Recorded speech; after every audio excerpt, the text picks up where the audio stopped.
အဲ့ဆိုတော့ဒီကျတော့ဆက်ကြမယ်ခုနကဒီ equation 9ကိုရှာခဲ့ပြီပေါ့နော် equation 9အဲ့လိုဆိုတော့အမှတ် A မှာရှိတဲ့နော်ဒီအမှတ် A မှာရှိတဲ့ total stress sigma ကိုလိုချင်တယ်ဆိုရင်သူ့အပေါ်မှာရှိတဲ့ weight တွေအကုန်လုံးကိုလိုက်ပေါင်းမယ်ပေါ့နော်ဒီမှာအဲ့ဆိုတော့ h into ဒါဒီရေဖြစ်တဲ့အတွက်သူမှာရေရဲ့ unit weight ခါမှာ W ရှိမယ်ဒီဟာလေး soil ဖြစ်တဲ့အတွက်ကြောင့်သူရဲ့ unit weight ခါမှာရှိမယ် saturated soil ဖြစ်တဲ့အတွက်ကြောင့်ခါမှာ saturation ရှိမယ်ဒီမှာရှိတဲ့အပေါ် weight ဒီ top ကနေဒီထိအပေါ် weight ဒီ HA နော်အဲ့လိုဆိုတော့ soil ရဲ့ weight soil ရဲ့ height ကိုလိုချင်တယ်ဆိုရင် HA တွေက H ကိုနှုတ်ပေးရမယ်အဲကြောင့် HA minus H into gamma saturation ဖြစ်မယ်အဲ့လိုဆိုတော့ equation 9 ပါဝင်ကိုရတော့ပြီဒီမှာသင်္ကေတတွေကိုရှင်းပြပေးထားတယ်ပေါ့နော်ဒီမှာသင်္ကေတ sigma total stress at the elevation of point A ကိုပြောတာ gamma W က unit weight of water ကိုပြောတာ gamma saturation က saturated unit weight of soil ကိုပြောတာ H ကကြတော့ height of water table on the top of the soil column soil column ရဲ့ top မှာရှိတဲ့ water table ရဲ့ height ကိုပြောတာဖြစ်ပါတယ် HA ကကြတော့ distance between point A and water table point A နဲ့ water table ကြားမှာရှိတဲ့အပေါ်ဝေးကို HA လို့ခေါ်တယ်ဆိုပြီးတော့ equation 9.1တစ်ချမ်းပြောတော့နော် equation 9.1နားလည်တော့ဆိုဒီနေရာမှာနောက်တစ်ခါကျတော့ပေါ့ဒီမှာ stress ပေါ့ဒီမှာ stress ကိုလိုချင်တယ်ဆိုရင်နော်ဘာလို့ unit weight နဲ့ H ကိုမျှလဲအဲ့လိုဆိုတော့တချို့တို့ကဒီမှာ stress နော် stress sigma ကိုလိုချင်တယ်ဆိုလို့ရှိရင်သူ့ရဲ့ formula က force ကို area နဲ့စတာပဲ force ကို area နဲ့စတာတနည်းအားဖြင့်ဆိုလို့ရှိရင်သူ့ရဲ့ unit ဒီ kilonewton per SI unit ကိုပြောမယ်နော် kilonewton per meter square ရှိတယ် stress ရဲ့ unit ကနောက်တစ်ခါဒီကျတော့ unit weight gamma ရှိတယ်နော် unit weight gamma ဆို unit weight gamma ကိုလိုချင်တယ်ဆိုလို့ရှိရင်သူ့ရဲ့ formula က W by V နော် W by V weight ကိုဘာနဲ့စတာလဲဆိုတော့ volume နဲ့စတယ်သူ့ရဲ့ unit ကဘာရှိတယ်ဆိုတော့ kilonewton per meter cube ရှိတယ်နော် kilonewton per meter cube ရှိတယ်အဲ့လိုဆိုတော့ဒီ gamma ကိုနော် H ဆိုတဲ့အကော်ဝေးနဲ့မြှောက်လာ H နဲ့မြှောက်ခြင်းအပြင်သူ့ရဲ့ unit ကဒီမှာ kilonewton per meter cube ကိုဘာနဲ့မြှောက်ဆိုတော့ H ရဲ့ unit က meter ရှိတယ်အဲ့လိုဆိုတော့ဒီမှာ meter 3တန်းနဲ့ meter တစ်ထပ်နဲ့ခြေတော့မယ်ဆိုတော့သူ့ရဲ့ unit ဒီ kilonewton per meter square အားကြောင့် unit weight နဲ့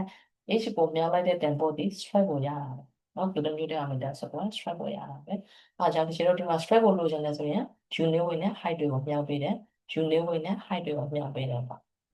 နော်အဲ့လိုဆိုတော့ဒီနေရာမှာ unit weight နဲ့ height ကိုမြောက်တဲ့အကြောင်းလည်းနားလည်တော့ပြီအဲ့လိုဆိုတော့ဒီကျတော့အဲ့ဒီ equation total stress ဆိုတဲ့အားလေးကိုထပ်ကြည့်ကြမယ်ပေါ့နော် total stress အဲ့လိုဆိုတော့ total stress equation ကို equation 9.1ကိုပိုင်းမယ်ဆိုရင်ဒီမှာနှစ်ပိုင်းပါတယ်ပေါ့နော်တစ်ပိုင်းကကြတော့ဗာလဲဆိုတော့ a portion carried by the water ရေကထမ်းဆောင်ထားတဲ့အပိုင်းနော်ရေကထမ်းဆောင်ထားတဲ့အပိုင်းဆိုပြီးတော့ဒီမှာတစ်ပိုင်းပါ equation 9.1ကို total stress ကိုနှစ်ပိုင်းခွဲနိုင်တယ်နော်2 part နော်နှစ်ပိုင်းခွဲနိုင်တယ်တစ်ပိုင်းကကြတော့ a portion is carried by water ရေကထမ်းဆောင်ရတဲ့အပိုင်း in the continuous void speed နော် continuous void speed တွေထဲမှာရေကတေးဆောင်နေတဲ့ portion ကိုခေါ်တဲ့တနည်းအားဖြင့် pore water pressure ရှိတယ်နောက်တစ်ခုကကြတော့ပေါ့နော် pore water pressure ရှိတယ်အဲ့ဆို total stress ရဲ့ကျန်တဲ့အချက်ကိုဘယ်သူကထမ်းဆောင်လဲဆိုတော့နော်ရေကထမ်းဆောင်တယ်ဒီမှာ continuous void တက်ရောက်လာတဲ့ load total load ကိုဘယ်သူကထမ်းဆောင်လဲဆိုတော့ပထမနံပါတ်1မှာအဲ့ဒီ continuous void speed တွေထဲမှာရှိတဲ့ရေတွေကထမ်းဆောင်တယ်အဲ့ဆိုဒုတိယတစ်ခုကဘယ်သူကထမ်းဆောင်လဲဆိုတော့ total stress ရဲ့ကျန်တဲ့အပိုင်းကို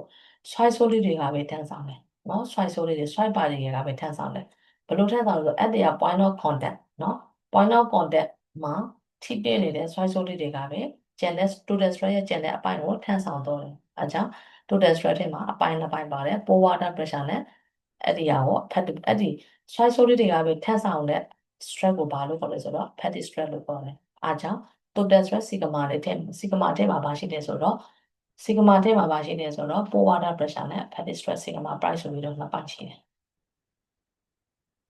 အဲ့ဆိုတော့ဒါလေးကကြတော့ fatty stress ရဲ့ definition လေးပါ fatty stress ရဲ့ definition ဆိုတော့ fatty stress ဆိုတာဘာကိုပြောတာလဲဒီမှာ the sum of vertical component တွေကိုပေါင်းလိုက်တာဖြစ်တယ် post the plot เนาะ point of contact မှာ fatty stress ဆိုတာက soil mass ရဲ့ one unit cross section area မှာရှိတဲ့ soil particle တွေထိတွေ့နေတဲ့ point မှာဖြစ်ပေါ်လာတဲ့ R အဲ့ဒီ R တွေရဲ့ vertical component เนาะ R မှာ vertical component horizontal component ရှိတယ်အဲ့ဒီမှာ vertical component တွေကိုပဲပေါင်းလိုက်တဲ့ဟာပေါ့နော်ပေါင်းတဲ့ကိုဘာလို့ခေါ်လဲဆိုတော့ fatty stress လို့ခေါ်တယ်เนาะဒါဒီ fatty stress အတွက်အဲ့ဆိုတော့ခုနက equation 1မှာပါတဲ့ sigma sigma ကိုခွဲမှန်ဆိုရင် sigma မှာနှစ်ခုရှိတယ် pore water pressure နဲ့ apatite stress sigma prime pore water pressure U နဲ့ apatite stress sigma prime ဆိုပြီးတော့နှစ်ခုရှိတယ်နော်အဲ့ဒါကြောင့်ဒီချေတော့ကဒီမှာ sigma equal to နော် sigma total stress equal to sigma prime plus U လို့ဒါရရေးလို့ရတယ်နော် sigma prime plus U နော် total stress ဒီ apatite stress plus pore water pressure လို့ရေးလို့ရတယ်နော်ဒီအတိုင်းရေးအဲ့ဆိုတော့ဒီလိုမျိုးနောက်ဆုံးတော့ဒီ equation နဲ့တုံးပါပဲဒီ equation ကအရင်ကိုရေးကြည့်ပါတယ်အဲ့လိုဆိုတော့အဲ့ဒီ equation ရလာတော့ဒီမှာပြပြထားတယ်အဲ့လိုဆိုတော့ခုနက sigma မှာဆိုလို့ရှိရင် apatite stress နဲ့ pore water pressure ဆိုပြီးတော့ pore water pressure ကထမ်းဆောင်တဲ့အပိုင်းရှိတယ်pore water pressure ကိုလို့ရှိရင် U into ဒီနေရာမှာပါရှိ U into ဒီမှာပါရှိတယ်ဆိုတော့ A bar နော် A bar cross sectional area အဲ့ဒီ cross sectional area တွေက sinusoidal cross sectional area လေးတွေ AS လေးတွေကိုနှုတ်လိုက်တယ်နော် AS လေးတွေကိုနှုတ်လိုက်တယ်ပြီးတော့ဗာလဲစားလဲဆိုတော့ A bar လဲစားတယ်ပေါ့အဲ့လိုဆိုတော့ AS အဲ့လိုဆိုဒီမှာ A bar ပါတဲ့အတွက်ကြောင့်ဒီမှာ1ဖြစ်တော့တယ် AS by A bar ကိုဘာလို့ခေါ်လဲဆိုတော့ AS prime လို့ခေါ်တယ် AS prime ဖြစ်လာတယ် AS prime ကဘာလဲဆိုတော့ fraction of unit cross sectional area of the soil mass occupied by solid to solid content solid to solid content မှာရှိတဲ့ soil mass ရဲ့ one unit cross section area မှာရှိတဲ့အပိုင်းလေးတွေကို AS prime လို့ခေါ်တယ်ဒါပေမဲ့ AS prime တွေအရင်သိနေတဲ့အတွက်ကြောင့်เนาะ AS prime တွေအရင်သိနေတဲ့အတွက်ကြောင့်ငကလန်လုပ်ပြရတယ်အဲ့လိုဆိုတော့ဒါကိုမဆန်းတော့ဒါဒီအရင်သိနေတဲ့တော့0 0ဆိုတော့ဒီမှာ1 minus 0ဒီ1အဲ့ဒါ u နဲ့မြောက်တော့ u အားကြောင့်ဒီ equation 9.4ရလာပါတယ်အဲ့ဆိုတော့ဒါက formula try အနေနဲ့ပြောတော့တာအဓိကမှတ်ရမှာက equation 9.4ကိုမှတ်ရမယ်9.4ဒီအဓိက equation ပါပဲ total stress ကိုလိုချင်တယ်ဆိုရင် total stress sigma ကိုလိုချင်တယ်ဆိုရင် apatite stress sigma prime plus pore water pressure u ကိုပေါင်းပေးရပါမယ်ဆို total stress ဆိုတာဘာလဲလုပ်တဲ့အကုန်လုံးရဲ့ stress ကိုပြောတာပေါ့နော်နောက်တော့ကကြတော့ apatite stress ကကြတော့ soil only ကထမ်းဆောင်တဲ့ stress အဲ့ဒီတက်ရောက်တဲ့လုပ်အကုန်လုံးကို soil ဆိုဒီခါပဲထမ်းဆောင်တဲ့ဟာဒီ apatite stress အဲ့ဒီတက်ရောက်တဲ့လုပ်တဲ့အကုန်လုံးကို water ကပဲထမ်းဆောင်တဲ့အပိုင်းဒီ water pressure ရှိအဲ့လိုဆိုတော့ equation 9.4ကိုနားလည်တော့ပါပြီအဲ့လိုဆိုတော့ sigma equal to sigma prime plus u ရှိတယ်ဆိုရင် sigma prime ကိုလိုချင်တယ်ဆိုရင် sigma အထက်ကဘာကိုနှုတ်မလဲ u ကိုနှုတ်မယ်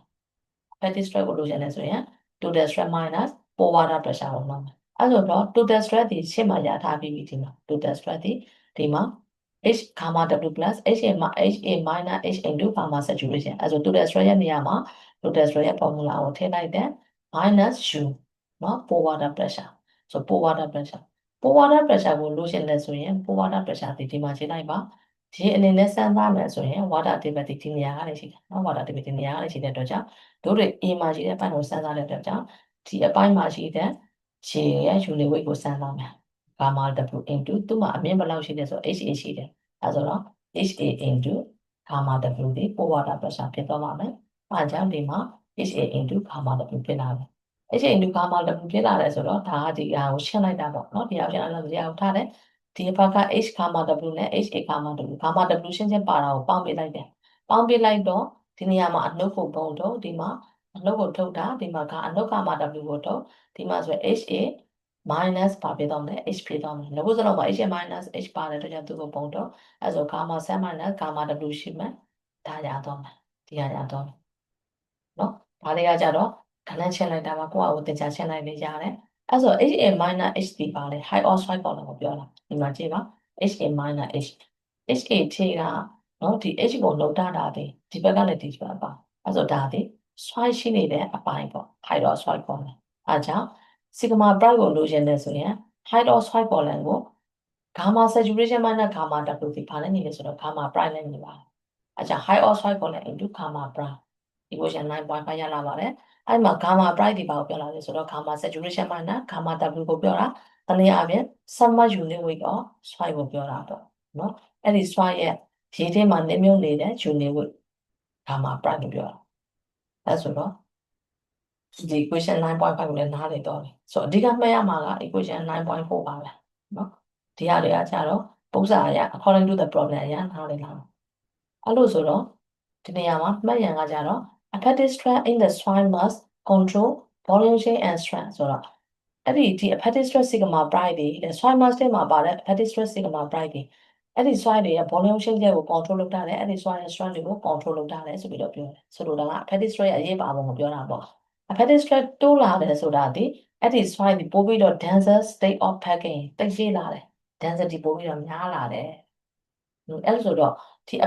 hepatic stress concept ဒီเนาะ hepatic stress principle ဒီ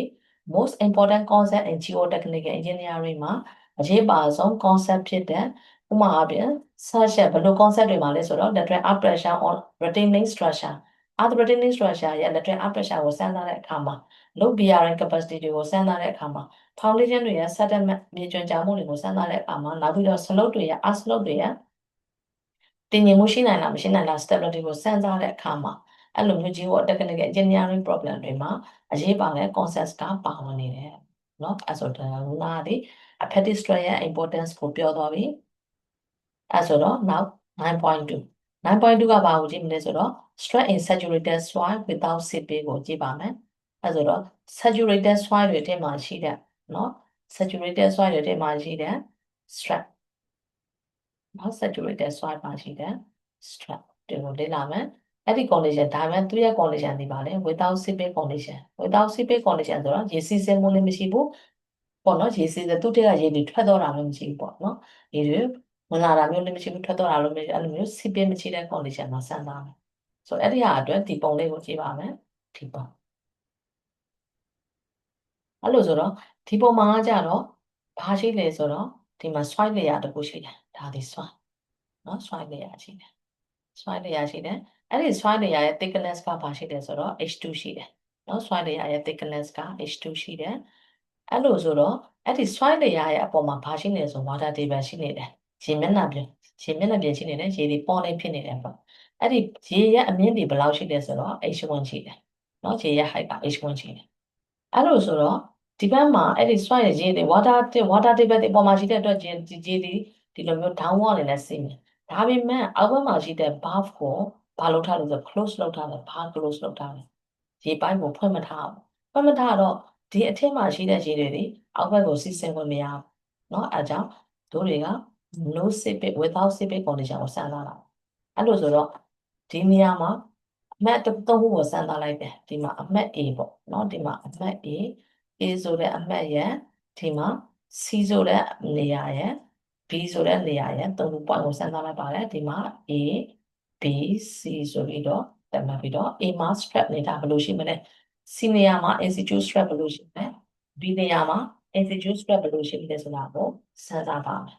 အဲ့လိုစမ်းသပ်တဲ့အခါမှာဒီမှာ A နဲ့ C ရဲ့အမြင့်ဒီပါတယ်ဆိုတော့ Z ရှိတယ်ပေါ့เนาะ A နဲ့ C ရဲ့အမြင့်ဒီ Z ရှိတယ်အဲ့လိုဆိုတော့ဒီပုံကအဲ့လိုဆိုတော့အမှတ် A မှာရှိတဲ့ water pressure ဘယ်လောက်ရှိမလဲဆိုတာသိချင်ရင်အမှတ် A မှာ piezometer တစ်ခုကို install လုပ်လိုက်တယ်အမှတ် C မှာ water pressure ဘယ်လောက်ရှိမလဲဆိုတော့ C ရဲ့နေရာမှာ piezometer တစ်ခုကို install လုပ်လိုက်တယ် B ရဲ့နေရာမှာ water pressure ဘယ်လောက်ရှိမလဲသိချင်တယ်ဆိုရင် B ရဲ့နေရာမှာ